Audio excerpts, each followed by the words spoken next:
Are you having a hard time figuring out what to get Dad for Father's Day? You should check out Row 1 Brand's Vintage Pictorum Gallery. They have America's best sports art. With over 7,200 historic sports prints, you're assured to find something unique for Dad this Father's Day. Instead of a boring old tie, get him a historic baseball photo taken by Henry High Sandom at the historic Polo Grounds Stadium in New York City during the 1894 Temple Cup. Or, if he's an NFL buff, check out the 1963 vintage NFL poster. These are so good looking that you'll be amazed how they turn out. Shop now at sportshistorynetwork.com/row1 and save 15% off your order. This podcast is part of the Sports History Network, your headquarters for the yesteryear of your favorite sport. You can learn more at sportshistorynetwork.com. On August 8th, 2006, Roger Goodell was named Commissioner of the NFL, a position that he still holds today as we are about to close out the year of 2020. Goodell started out as an intern for the league under Commissioner Pete Rozelle, a man that really helped usher in the NFL in the era of television. Also in 2006, this week's guest started at an organization that reaped the rewards of the time that Rozelle put in, and that was with the NFL Network. Welcome to the Football History Dude podcast, where each episode is a journey back in time to learn about the rich history of the NFL. Your host is Arnie Chapman. Football is his passion, and he wants you to come along with him to explore the yesteryear of the gridiron. So hop on board his DeLorean and let's get this baby up to 88 miles per hour. This time when you step up the DeLorean, the date is June 1st, 1977, at the footsteps of the Pro Football Hall of Fame. We're here to tag along on the first day on the job for previous guest of the Football History Dude podcast. That guest was Joe Horrigan. He was a long-time Mr. Everything for the Pro Football Hall of Fame, and he would end up retiring on June 1st of 2019. I wonder if he knew that the gig that he started a little bit over 40 years ago would end up, near the end of his career, lead to one of the definitive books on the 100-year history of the league. And speaking of that book, NFL Century, that's where this week's guest comes in. Shaun Horrigan is Joe's son. Now, we started off this show by talking a little bit about his childhood and kind of that relationship there with Joe, what he had, how did he then dig into his career, which has spanned various roles in sports media and other things outside of sports media as well. So we're going to kind of get into that. I just want to give you a quick little tidbit into him. He started with NFL Network in 2006 as a researcher, working on many projects there, a role that he would stay in until 2011. Then he worked on other projects, of course, including one that's forthcoming that I'm going to use air quotes here, premieres on the show, and we'll get into that later as well. But first, I want to remind you that the Football History Dude podcast is part of the Sports History Network, and we're striving to be the headquarters for sports yesteryear. We are a band of sports history content creators, and we're always looking to partner with more creators just like us. So if you're interested in joining the network, you can learn more over at the website. To get there, you can head to sportshistorynetwork.com. But for now, let's get into the interview with Shaun Horrigan. Into you being a fly on the wall. And with you, it's pretty simple because, I brought your father on, Joe Horrigan, not too long ago. I mean, maybe we'll call it 10 episodes ago. And the first question I have to ask you is, what was it like growing up in a football family, with a football history buff like Joe Horrigan? Well, it was just how I grew up. I don't have anything to compare it to. I grew up always hearing about the 1960s Buffalo Bills and then the 1920s Canton Bulldogs. So it was second nature to me. Yeah, it's one of those things where how does that saying go? When you're inside the bottle, you can't read the label on the outside, or something along those lines. And do you remember any, I don't know, just as a kid, hearing a story of him bringing home work? I use air quotes work because, and him just like, what's the story that stuck out in your mind? Well, all the time, like when I was a kid, he was really focused on the Hall of Fame. Their research, they didn't have a lot from the 1920s. And he made it a purpose when he was young curator to study the 1920s. And I remember he would come home and he would bring the books home with him, and he would really, put the time in and mastered it and became the expert on it. And then, like, when I was a kid, we would have birthday parties I have an older brother, and we would have birthday parties for us and the neighborhood kids. And my dad would bring home a film projector, and he would play the football follies for us in the basement. So that was kind of like the young childhood for me. Yeah, it's something that not everybody gets to live that close to the Hall of Fame and be able to deal with all that. I mean, did he ever bring like players around for any of those parties or any other time? No, not to the house. Like when I was young, the Hall of Fame autographs weren't a big thing just yet. And the Hall of Fame would have autograph signing sessions, and it was usually guys who lived within driving distance. And a lot of them would be the old school Cleveland Browns.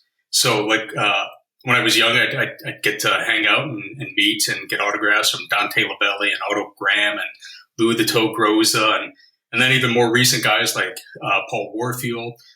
And then in the 90s, guys like Andre Reed, who I'm a Bills fan, so that was huge for me to be able to meet him when I was in high school.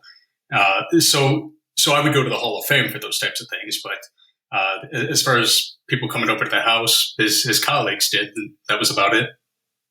Yeah, I've heard different people on the store or the show talk about, and I'm kind of wondering, was it?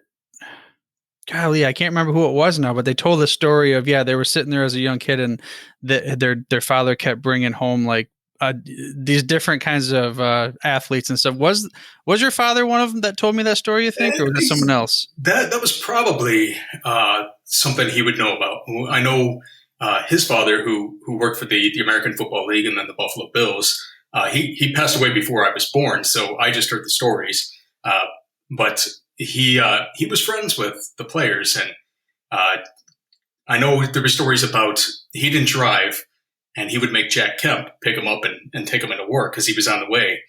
And then I know when I was in high school, I went to a Bills training camp, and I got to meet a lot of the guys who also just happened to be visiting, like Tom Tippy Day, Ernie Warlick, these old Bills players, and they told me about my grandfather, which, hearing from people who weren't in the family was interesting. And they would tell me he was like a big brother, just a really great guy. They really appreciated him. And I never got to know him. So that I took that to heart. Like he had a positive influence on a lot of people's lives. Yeah, that'd be kind of cool. Like you said, unfortunately didn't get a chance to really know him yourself, but then hearing these other people that some people look as demigods, for instance, to talk about your grandfather. And I think it was when I talked to Joe talking about a story of being a little kid or something like that, and working with because it was Buffalo Bills. I know that was where the story came from, and I wish I could remember the exact. And one thing I do know I asked your dad though was, if speaking of you're so close to the Hall of Fame and you were there so much, if you were running out of, and I'm using this because I don't want it to be burning, but if you were running out of the burning Hall of Fame, what's the one artifact you would grab? The one, I would pass up on all the busts. Those can be replaced. It's not like the busts were actually at the games or anything. I would probably get all the correspondences and everything from the foundation of the league. Grab as many of those things as I can, because those are what's irreplaceable. If I could grab the birth certificate or any of the early George Halas correspondences, that's what I would grab.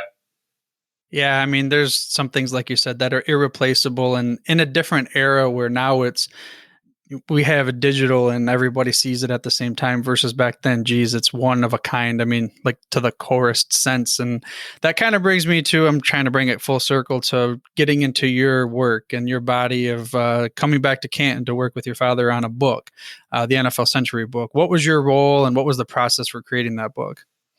Well, my role was, I was really there to help him because he hadn't retired from the Hall of Fame yet. And I was in a place in my life where I could actually take the time and move back to Canton and work on it. So when he needed research, when he knew what he wanted to talk about, I would go into the archives at the Hall of Fame, or I would get online and I would find that. And then I would try to find more interesting pieces, or just try to find anything that hadn't been covered yet. And I think we did a decent job of that. So how that really came about for me being involved in that was probably about 8 or 9 years earlier. We had talked about working on a book together. And at the time I lived in Los Angeles working for NFL Network. And I came back on, I had some vacation at accrued time. And I spent 2 or 3 weeks in the Halls Research Center, in the old library. And we were just kind of formulating what a book could be. And then unfortunately, his busy time of year and my busy time of year were the opposites, where his slows down once the Hall of Fame weekend is over. And for me, that was the NFL season. And then my off season would be when he would be preparing. So it never really came to fruition. And then I had been living in San Francisco and I was planning on moving back to LA. And he said, hey, I want to work on this. And I said, hey, great. I can move back to Ohio for 4 months maybe, and then I'll move back to LA. 4 years later, I'm still in Canton. But the original idea was, I was just going to go and help him, and then I would move back to LA. Right. Yeah. I mean, 4 years later, like you said, still, I mean, at the birthplace of the NFL, they're going back. Okay. So you mentioned working there in NFL Network. Let's go back to the beginning of your career. I mean, how did you jump into this multimedia person that you are? Sure. Well, I guess like even as long as I can remember, I wanted to work in TV or film or something along those lines.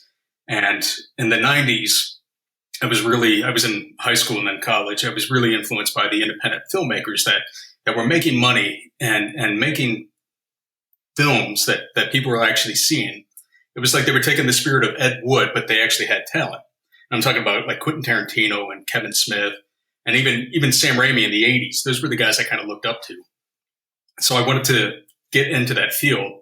And I was always a fan of NFL films, and I always thought, well, I could do something for films too. And I had an opportunity to intern for them, and then I continued working on my degree in school, where studying broadcast and film. But when I was at films, I also was kind of divided. I wanted to not only work in the media industry, but I also wanted to work in the sports media, sports PR. And I double majored in public relations, and I was kind of divided between the two. So once I graduated, I did a quick grad assistantship with the Buffalo Bills, and then I landed a full-time job working in motorsports in Detroit. And that was more print and online, but that helped me get to a position where I could get out to LA with an NFL Network, where I was a researcher. So I kind of fell in the family line for that.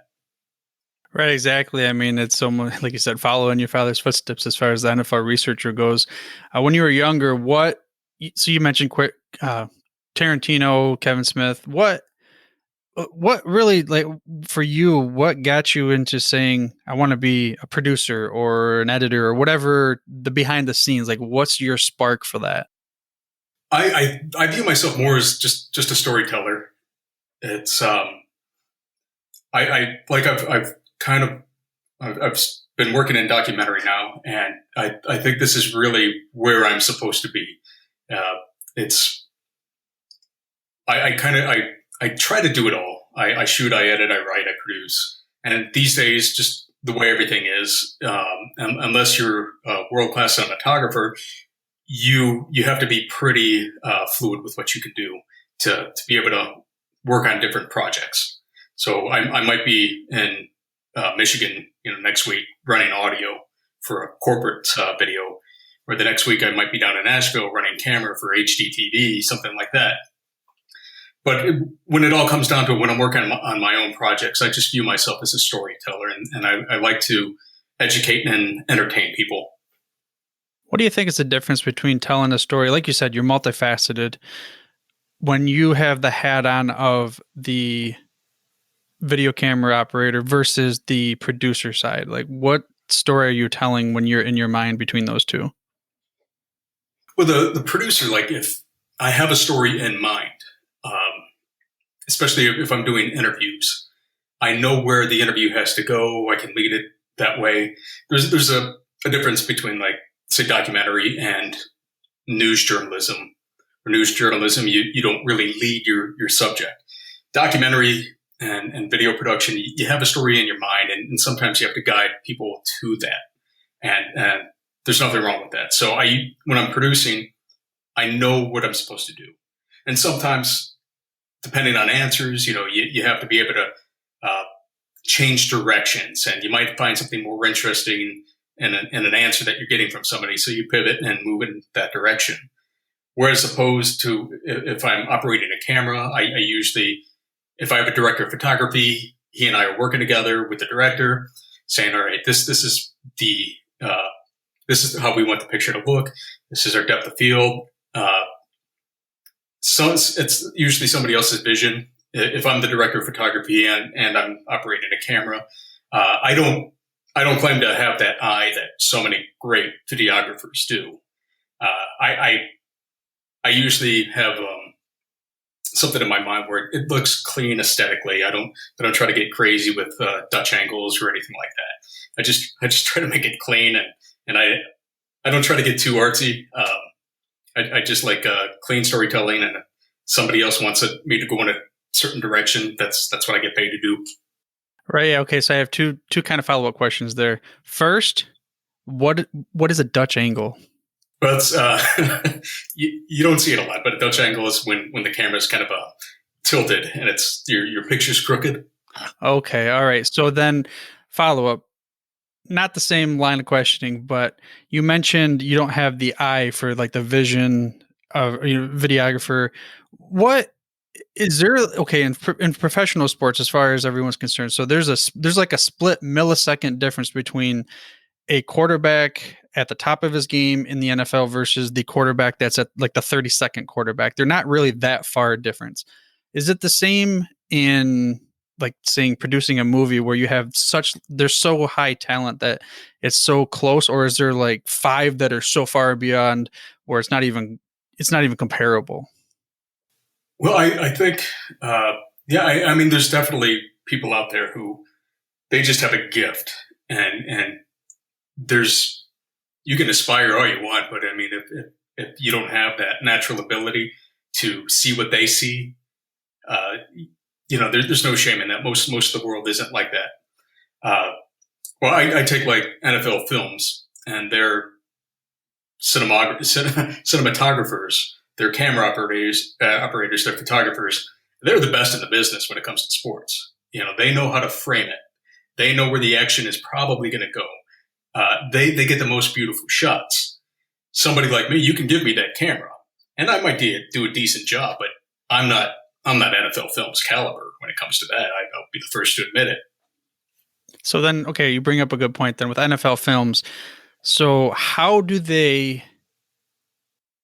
If I'm hiring for my day job and I have different kinds of skill sets that I'm looking for, right, and I have different types of talent, what are they looking for in a photographer or a videographer, whatever it is, for the NFL Films? From the ones that I met back 21 years ago as an intern, and ones I being on the LA side, we had different video guys, but the films guys, they're artists. The bar is set just so high. So getting guys who are fast thinking, that know what to expect, that know the game of football, that know when that Hail Mary is going to come. Those are the types of guys I would imagine that they want. Probably guys who are physically able to get certain shots. I know like there is an issue with some videographers out there. I'm 5'9" on a good day. I'm not going to get hired to go shoot the NBA. That's just how it is. So with films, they're guys, I do recall they're guys being pretty big dudes, pretty tall. Even the audio guys, everybody's physically fit. Everybody knows X's and O's, and then they know that they know their craft. So it's a really impressive skill set and physical abilities, and just the eye that they have for those types of shots. That you can look at other sports, you can look at other sports film companies. Nothing touches NFL Films.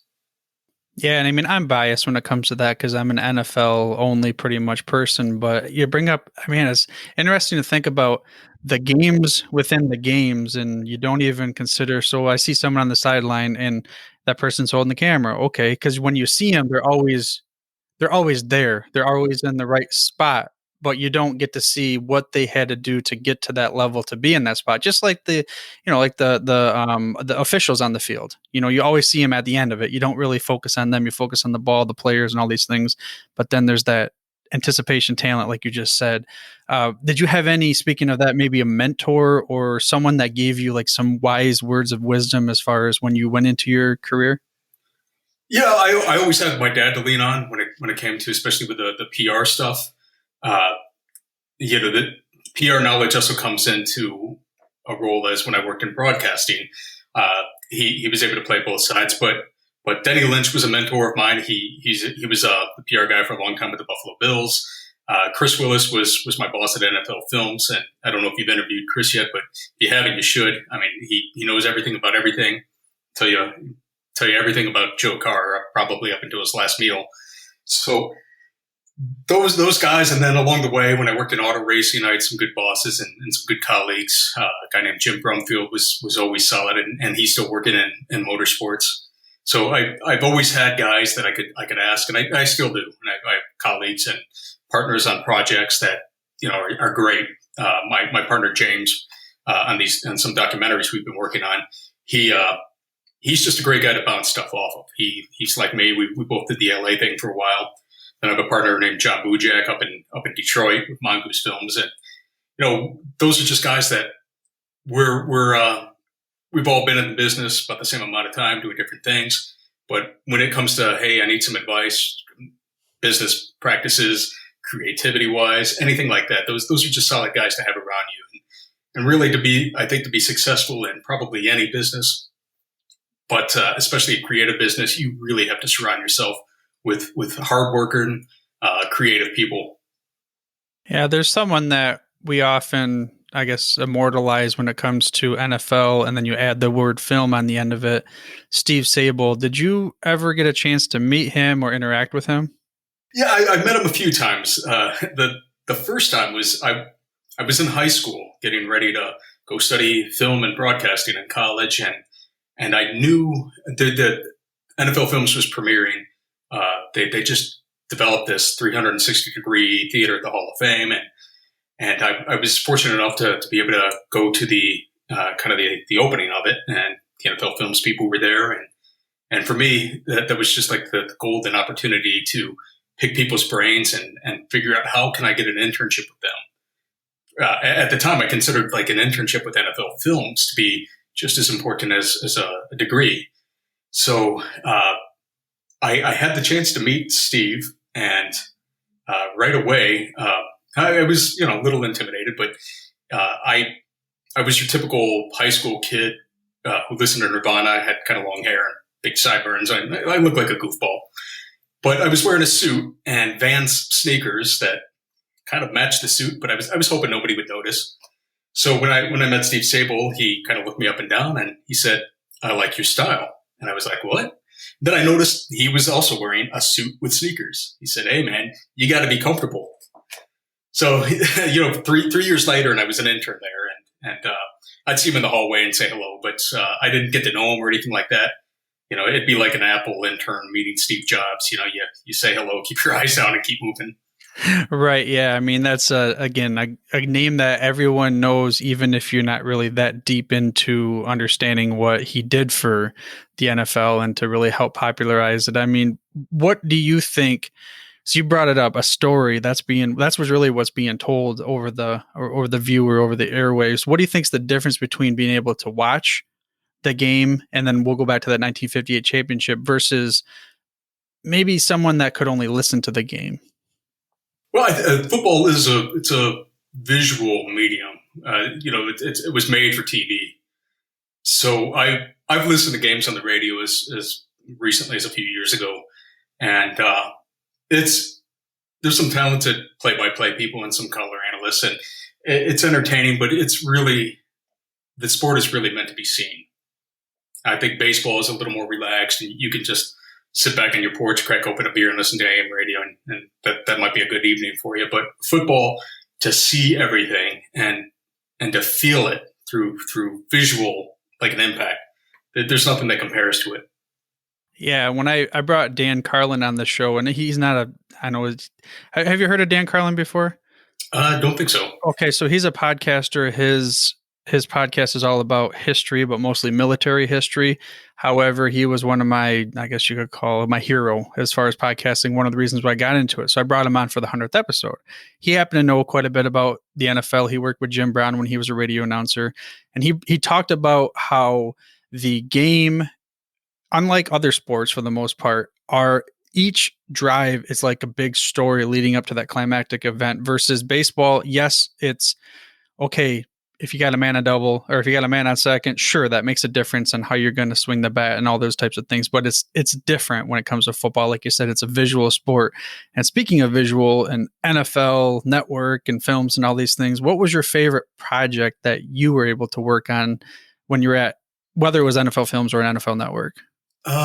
Films. I was the research intern, so I was going through a lot of tape. I did get to work on a pretty cool little campaign that actually was a little controversial. And it was cutting some promotional commercials. And they were using, at the time, he was new nationally. I mean, we in Michigan knew who he was, but Eminem. And the My Name Is, and they changed that over to My Name Is Joe. And they were showing all the famous Joe football players, with big emphasis on Joe Namath. So that was cool. I was just a guy who logged tapes for that. But the best project I worked on would be at NFL Network. We would do the Road to Canton every year, and that was where I wore more than just a research hat. It was more like an associate producer working with a guy named Jason Wormser, and we would bring in guys. I know we brought in Jared Bell and Rick Gosling, and we would have these panel discussions with Hall of Famers, and that was just my wheelhouse. That was talking about the new classes, and we do the cut down from the semifinalists to the finalists. It was just a really cool project to work on. Yeah, you're working on a project that is just, of course, you get to see behind the scenes stuff that never goes to air, but life transforming events for these people that have gone through so much work and becoming crafts and masters at their game. And then you get to see that culminate. It must be so cool to be at the end when they finally receive that gold jacket, the bust and everything. I mean, have you been intimately involved with that in any of your roles or? No, we would do the press conferences. Rich Eisen would, announce the names, and I would be the researcher for that. So I'd be on hand helping him with his notes and kind of being a liaison between him and the Hall of Fame. I know in more recent years, they've done the knock where I think it was my dad's idea, and I think what it became is it's David Baker, and he goes and knocks on the door, and that's just fantastic TV. That's David Baker is he's an excellent person at so many things, but I think it's noticeable too that he's also the showman. So when he's knocking on those doors and everybody's reactions are there, that's great. I haven't been a part of that. I wish I would have come up with the concept, but they do things a little differently now. Yeah, it's something that, I mean, when you see the person that is getting that knock on the other door and they come out and you can see the emotions from the last, sometimes it's 80 years almost because of, being the senior class is very cool. And like you said, David Baker's the perfect character to have for that. Cause he's you can't miss him, right? When you walk into a room, he's recognizable. If they had somebody else from another Hall of Fame representative knocking on Ray Lewis's door, Ray Lewis might take him a second to figure out that, it's not somebody from the hotel, but David Baker, a 7-foot tall man comes to the door. You know who he is, and you know why he's there. So it's great. And then they did a couple things with on TV with Jimmy Johnson and Bill Cowher. That was just fantastic.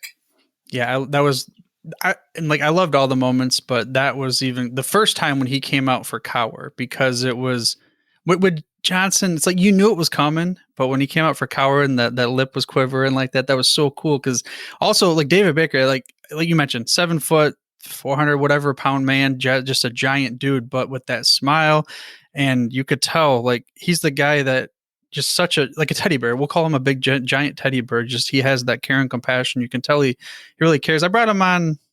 It was right when COVID first hit, or when we all got sequestered. It was around April, and just the stories that he told was just super cool to hear from his perspective. And I mean, you again going back, I almost like jealous where you've been able to hear these different stories from like your father's firsthand, but you've been creating your own stories as well, and you've been helping document some of these incredible individuals' lives. I mean, what are some that maybe you have upcoming or in the future that you're going to be working on? Sure. Yeah, I'm not. I don't completely work in just sports anymore. I do a little of everything, but my heart is always going to be in pro football in the NFL. So you're the first medium that I'm going to tell this, but in February, I've got 2 short documentaries coming out on PBS Western Reserve. That's Ohio's largest PBS station.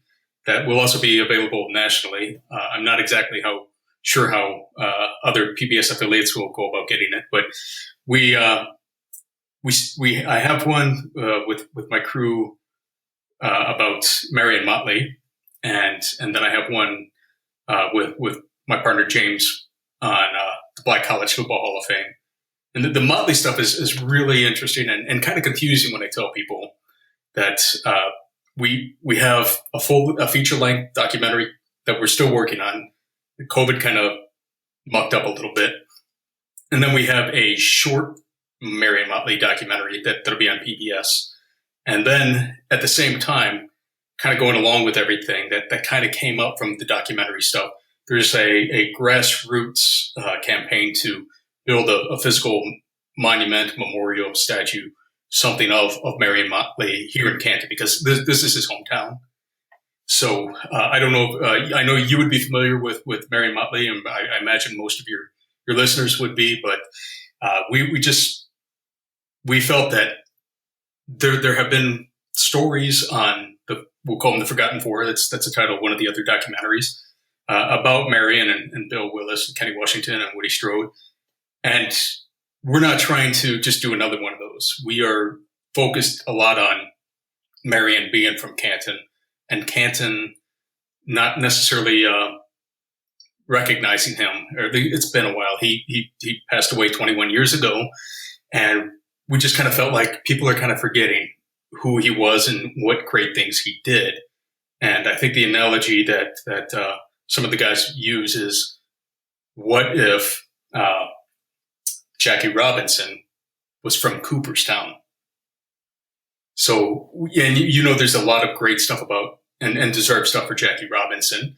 But the fact that we have one of the 4 Jackie Robinsons of pro football who did it a year before Jackie and paved the way for Jackie, but one of them is from the Hall of Fame city. So we're doing a feature length of that, and then to kind of we're an independent film, and to help kind of raise money for it, PBS offered to buy a half-hour story. So they're not the same story. They're different audiences. The PBS one is definitely more for that audience. The feature-length one will be a little more football-oriented, a little more modern feel to it aesthetically than our PBS story. Which our PBS one, I love it, and we've gotten a lot of good reviews on it so far. But they will be different, so they're both worth watching. And then from PBS being happy with that, they asked us to do a kind of a timeline story about how and why the Black College Football Hall of Fame exists, and why is it in Canton, Ohio, out of all places. So both of those stories will be coming out in February. Yeah, I mean, that there's a special, I guess, family feel to that for you as far as the Black College Hall of Fame goes too. We talked a little bit about that on the episode with your father. As a layman sport fan, before coming into this podcast myself, I did not know. Like, I had heard the name Marion Motley before, but I did not understand, nor did I realize that we'll say, I knew Jackie Robinson. That's the best way to put it. I've known what that meant to baseball and that meant to America, but I did not understand what Marion Motley. And now you're even telling me the big four. I knew Kenny Washington. You mentioned a couple names in there. I actually don't even know. What were the other two names? Sure. So in 46, pro football was being reintegrated. I say reintegrated because there had been 13 African-American players that played in the 20s and into the early 30s. And then there was what's described as a gentleman's agreement, nothing official, but to ban black players. And 46 is when the LA Rams and the Cleveland Browns, two rival leagues, the upstart All-America Conference with the Cleveland Browns and the NFL's LA Rams, who just moved to LA. The LA, the four players, Woody Strode and Kenny Washington, were both UCLA guys that they brought in for the Rams. And the Cleveland Browns, Bill Willis and Marion Motley, they were brought in for completely different reasons. The Rams were kind of forced to integrate. When they moved from Cleveland, coincidentally, to LA, they were playing in a publicly financed stadium, we'll say. And there was a lot of pressure on them, especially from the black sports writers, to say, hey, if you're going to be playing in a publicly funded stadium, you need to have some black players. And, the Rams weren't looking to do that. The owner, Dan Reeves, wasn't looking to do that. And their players had a difficult time. They were mistreated by the team, the league. It was not a success for Woody Strode and Kenny Washington. Meanwhile, in Cleveland, the upstart league, Paul Brown was different. He just wanted the best players. They weren't a part of the NFL, so there was no ban on African-American players. Paul Brown just wanted the best players. He had coached Bill Willis at Ohio State and coached for and with Marion Motley. Paul Brown was the coach at Massillon Washington High School. And Marion Motley played for Camp McKinley, and they were rivals. And then during World War II, Paul Brown went and coached at the Naval Academy in Chicago, and Marion Motley had to enlist in the Navy, and as fate would have it, he played for Paul Brown. So Paul Brown brought both men on, and the stories differ about how he went about signing both men and all of that. But it was because the teammates and the coach and the city of Cleveland all accepted these men for just being men that Jackie Robinson, Branch Rickey, was watching what was going on in Cleveland, that Bill Willis and Marion Motley were playing a contact sport and were being accepted there, that Branch Rickey felt comfortable to bring Jackie Robinson to the majors. And what's really, what we touch upon in the documentary, of course, is it wasn't just racist things being said by fans and opponents, but football is a physical game. So these guys had to take cheap shots. They had to have people spiking their hands. They went through all sorts of stuff that I find it hard to just fathom what they went through. And they kept their composure, and they both had Hall of Fame careers. Yeah, talk about, like you said, overcoming obstacles that nobody else on the field had to overcome, yet they had Hall of Fame careers. And I asked something on the podcast to everybody. Now I'm giving you my virtual keys to the DeLorean. You can get that baby up to 88 miles an hour. You can go back in any point, but because you just recently are talking about the Marion Motley story, let's go talk to Marion Motley. You can be there present for a moment and ask him a question. What are you going to ask him? So I kind of what I mentioned there with Paul Brown bringing him in. He brought in Bill Willis, and just because of Jim Crow laws and society at the time, if you had one black player, you would need a second for a roommate. And Marion Motley was that roommate. And we interviewed Mike Brown, who said, his dad didn't bring him on because he needed a roommate. He said his dad brought him on because he knew he could play. And that makes sense to me. But I know that Marion wrote him a letter and asked and was turned down at some point.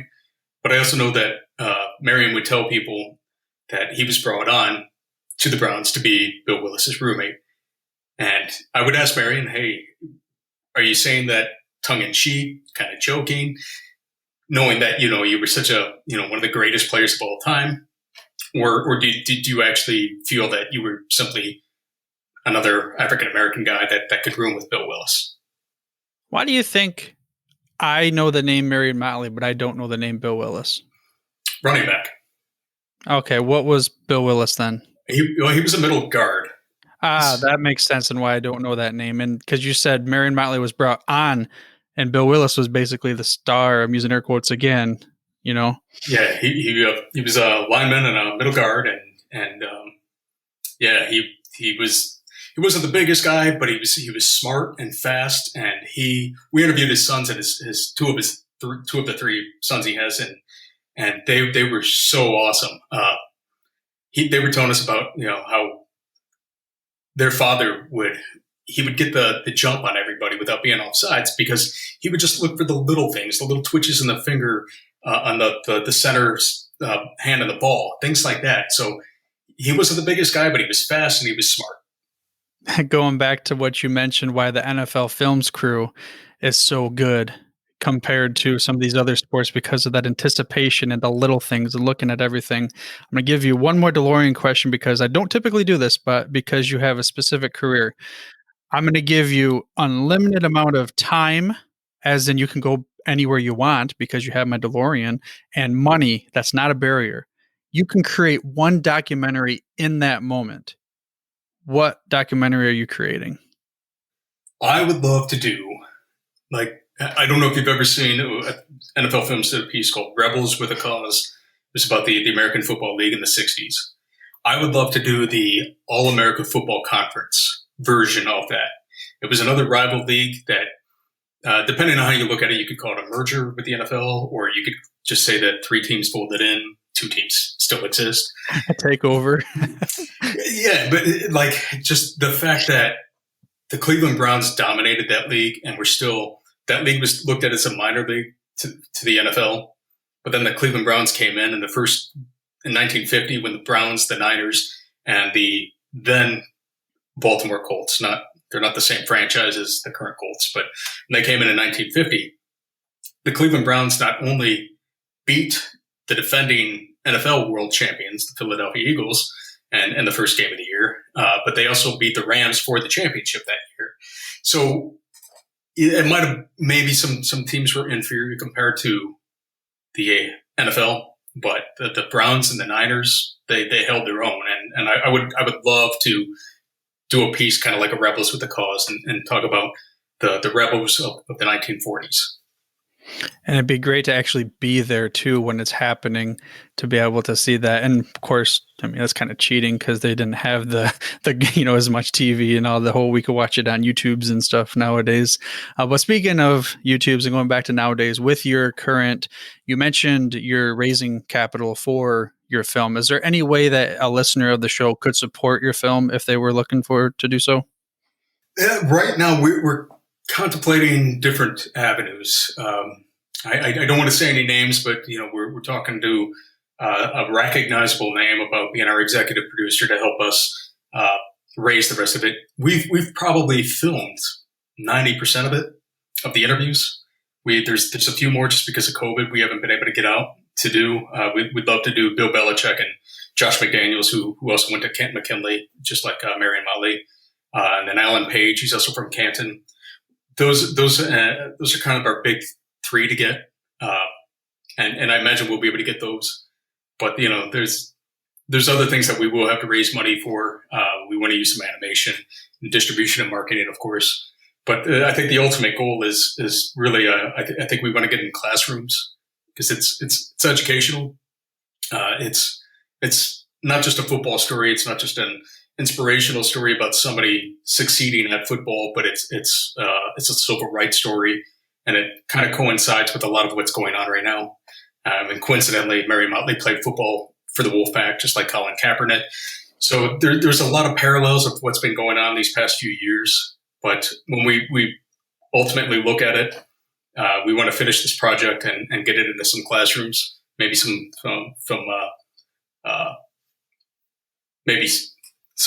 other venues. I'm not sure, but definitely. But at the time, we're not really crowdfunding just yet. We might do it. We'll see how things go.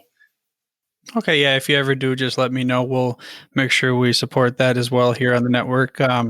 If you have any last words of wisdom for the listeners of the show, what would you give them? Words of wisdom.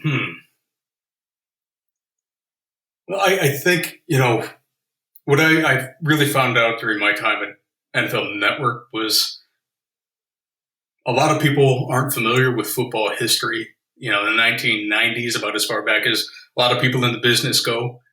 And to me, it's people who don't know anything before then are just missing out on a lot, because there are so many great stories that happened.